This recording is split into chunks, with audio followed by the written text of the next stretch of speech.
Não importa em qual idioma, o sentimento do amor é certamente o mais falado, o mais narrado, poetizado, encenado, cantado, filmado.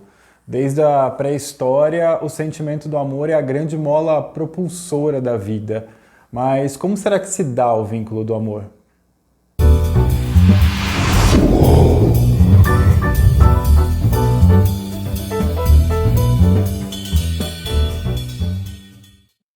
Antes de falar de amor, a gente precisa falar de vínculo.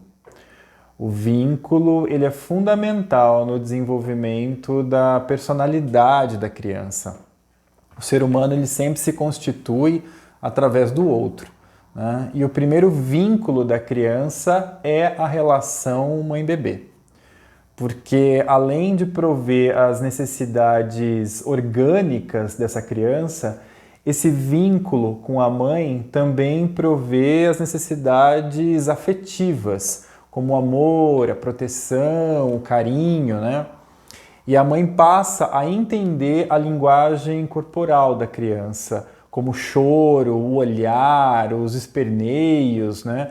E à medida que essa criança vai se desenvolvendo, os cuidados da mãe vão também se modificando conforme as necessidades do filho. E ao mesmo tempo, os tipos de vínculo dessa criança vão se expandindo e vão se modificando quando essa criança passa a conviver com outros grupos, como por exemplo escola, amigos, trabalho, família, enfim. Junto com tudo isso, então, vai surgindo também a nossa vinculação do ego. O que seria isso, né? Seria dentro do nosso psiquismo, vai se formando esses vínculos da nossa parte infantil com a nossa parte adulta, que seriam os vínculos de natureza intrasubjetivos, né? Os vínculos dentro da mesma pessoa, juntamente com os vínculos intersubjetivos, que seriam os vínculos entre duas pessoas. Digo isso porque a qualidade do vínculo externo que eu tenho com uma outra pessoa, ele vai depender muito da qualidade do vínculo interno. Ou seja, aquela pessoa por quem eu me apaixono certamente carrega alguma identificação com esses meus vínculos internos que estão lá no meu inconsciente, fruto disso tudo, desse caminhar aí que a gente veio falando desde do nascimento. Então, o vínculo, ele é uma estrutura relacional e emocional entre duas ou mais pessoas, mas que depende também dos vínculos intrasubjetivos de cada um. E por que eu insisto tanto nesses vínculos intrapsíquicos, né? Os vínculos internos de cada um de nós?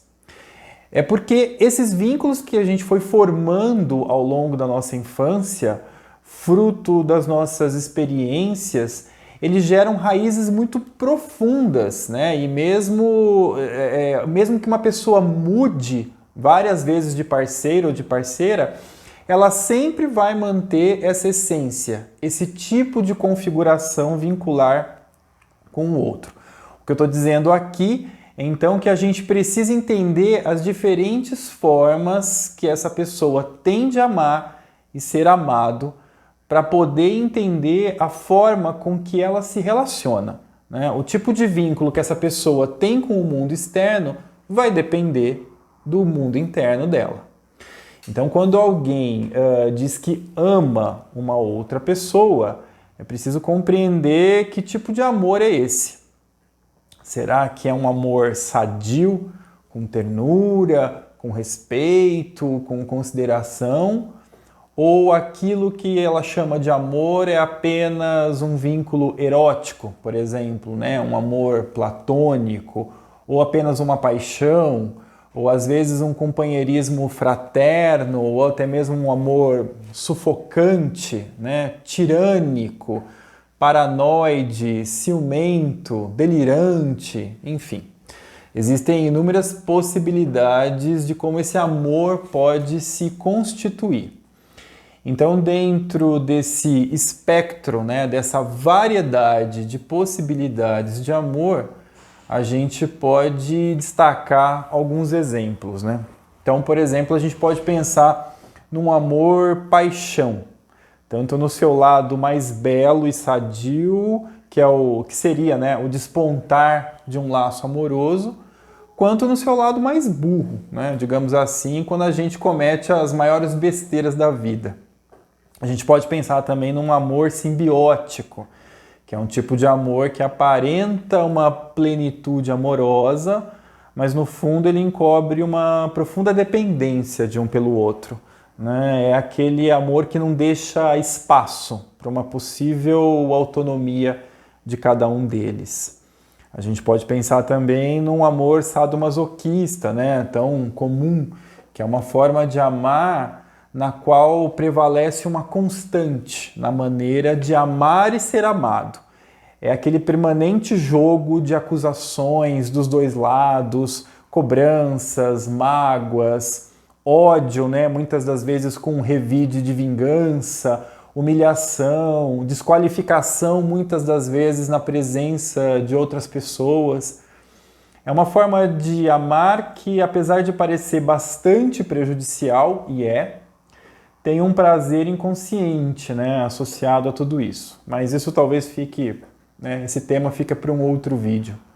A gente pode pensar também num amor obsessivo ou tirânico, que é uma forma tirânica de amar, não cruel, né, tirânica. Seria o controle de um sobre o outro, muitas das vezes pelo poder financeiro de uma das partes e que acaba impondo várias regras, mandamentos, privação de liberdade, enfim. Podemos pensar também no amor histérico, né? Que é aquele casal onde um exerce o papel de mãe ou pai e o outro de filhinho ou filhinha. Um tipo de vínculo no qual aquele que exerce o papel da criança costuma ter uma grande preocupação com a aparência, com o consumismo, tem uma baixíssima tolerância à frustração. E o outro, apesar de inundar essa relação com brigas e culpas, não se separa porque precisa dessa relação, né? Precisa dessa vítima. Uma outra forma de amor também é aquele amor paranoide, né? Aquele amor em que gira em torno de desconfiança, de um ciúme excessivo e sempre alegando que esses ciúmes é uma prova de amor, quando na verdade a gente sabe que esse ciúme atinge níveis delirantes até, né? Um amor narcisista também, muito comum, né?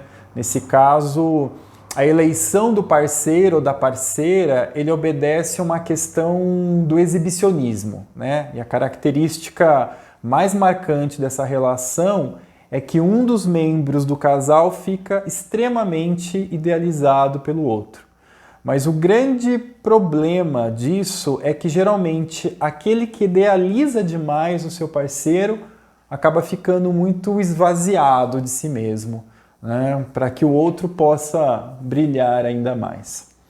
Podemos pensar também num amor perverso, que é aquele tipo de amor em que ambos compõem uma forma de parceria, né, parece um pacto meio patológico, inconsciente até, e que em algum grau eles transgridem as normas socialmente estabelecidas. É aquele casal que transgride as normas no plano da sexualidade, da ética, os vínculos familiares, sociais, enfim. Mas talvez, assim, vocês me perguntem, então, qual seria a forma de amor ideal, né? Não sei se tem uma regra para isso, mas talvez eu pense que, em primeiro lugar, a gente não deve procurar no amor a solução para os nossos problemas. Pelo contrário, acho que o amor verdadeiro, ele é a recompensa por você ter resolvido os seus problemas, né? Um vínculo sadio, ele é quando você não idealiza demais o outro e nem se anula demais pelo outro. É quando as singularidades são preservadas. Acho que um amor sadio exige a condição de você conseguir pensar suas experiências emocionais na ausência do outro. Porque a gente sabe que no ápice da paixão seja ela sadia ou patológica, a gente tem uma alta idealização do outro, né? A idealização de que você realmente encontrou o amor da sua vida.